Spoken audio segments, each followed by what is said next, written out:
बदलापूर परिसरातून एक धक्कादायक अपघाताची घटना समोर आली आहे। या अपघातात एका तरुणाचा दुर्दैवी मृत्यू झालाय। मध्यरात्रीच्या सुमारास राहटोलीहून बदलापूरच्या दिशेने जात असताना हा भीषण अपघात घडला।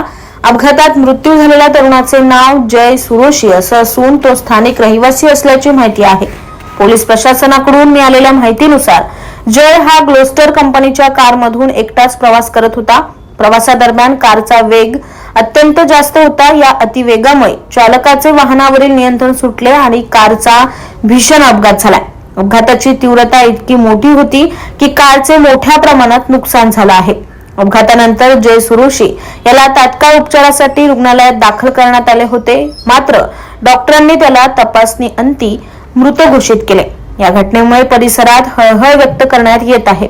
या घटनेची माहिती मिळताच बदलापूर पोलिसांनी घटनास्थळी धाव घेत पंचनामा केला असून पुढील तपास सुरू आहे। अतिवेग हाच अपघाताचे मुख्य कारण असल्याचा प्राथमिक अंदाज पोलिसांनी व्यक्त केलाय। या दुर्दैवी घटनेमुळे बदलापूर परिसरात शोककळा पसरली असून नागरिकांकडून हळहळ व्यक्त केली जात आहे। ब्युरो रिपोर्ट, न्याय दरबार, बदलापूर।